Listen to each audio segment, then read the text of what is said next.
বিদ্যুতের ব্যালেন্সে যখন টাকা থাকা শেষ হয়ে যায় তখন কিন্তু আপনার লাইনটাকে অটোমেটিক অফ করে দেয়। তখন আপনি কি করবেন? যখন আপনার বিকাশে টাকা যদি সমপরিমাণ থাকে আপনি এটা রিসার্চ করে আপনি আপনার বাসা থেকে কিন্তু সহজেই করতে পারবেন। সেটা যদি মধ্যরাতেও হয় কোনো সমস্যা নাই। চলেন আমরা এই ভিডিওর মাধ্যমে এটাই শিখব যে কিভাবে বিকাশ থেকে ডেসকোর বিল পরিশোধ করা যায়। চলুন শুরু করা যাক।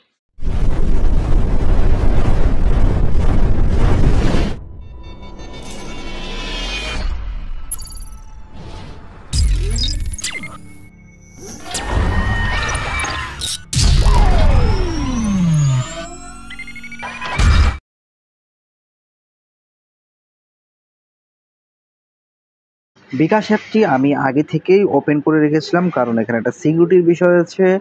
এটা আপনাদের বুঝতে হবে। পে বিলের উপরে ক্লিক করে বিদ্যুৎ বিলের উপর ক্লিক করলাম। এখানে ডেসকো প্রিপেইডটা আমরা ক্লিক করব। এরপরে আমাদের অ্যাকাউন্ট নাম্বারটা দিতে হবে। অ্যাকাউন্ট নাম্বারটা আমার আগে থেকেই আমি এটা লিখে রেখেছিলাম। তারপরে আমি অ্যাকাউন্ট নাম্বারটা দিয়ে দিলাম 4181। কন্ট্যাক্ট নাম্বারটা দিবেন 01। কন্ট্যাক্ট নাম্বার দিয়ে পরে এগিয়ে যান, এরপরে প্রেস করে দিলাম। প্রেস করার পরে আমি এখানে 1000 টাকা পরিমাণের রিচার্জ করব। রিচার্জ করার পরে এখানে সামনে এগিয়ে গেলাম। এখানে আমাকে টোটাল বিস্তারিত দেখাচ্ছে। এরপরে সব কিছু ঠিকঠাক থাকলে আমরা সামনে এগিয়ে যাব। এগিয়ে যাওয়ার পরে এখানে আমি রেকর্ডটা অফ করে দিতেছি। এখানে পিনকোড চাচ্ছে, আমি এখানে আসলে পিনকোডটা নোট করতে চাচ্ছি না, সিকিউরিটির একটা বিষয় আছে। পিনকোডটা দেওয়ার পরে আমি এখানে কনফার্মের উপর সামনে এগিয়ে গেলাম।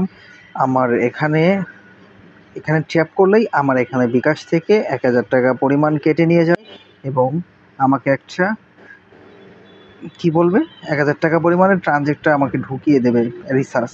আপনি এখান থেকে চাইলে আপনার রিসিপ্টটা ডাউনলোড করে নিতে পারেন। আমি এখান থেকে রিসিপ্টটাকে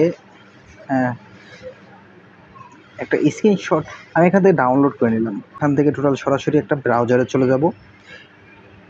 ব্রাউজারে যাওয়ার পরে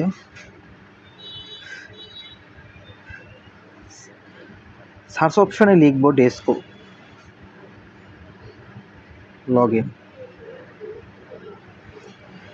প্রথম যে অপশনটা আসবে এরপরে ক্লিক করে অ্যাকাউন্ট নাম্বারটি আমি এখানে আবার দিব। এখানে সার্চ করলেই আমাকে এখানে বিস্তারিত দেখাবে। সেটা হচ্ছে আমার 28 জুনের একটা রিচার্জ হয়েছে, সেটা এখানে কিন্তু শো করতেছে আমি কটার দিকে রিচার্জ করেছি।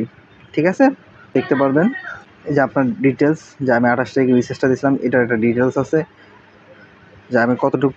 এখান থেকে আপনি এটা টোকেন নিতে পারবেন, কিন্তু টোকেন নেওয়ার প্রয়োজন নাই। এটাই ছিল এই ভিডিওটা এই পর্যন্ত। কি সবাই সুস্থ থাকবেন, ভালো থাকবেন। আল্লাহ হাফেজ।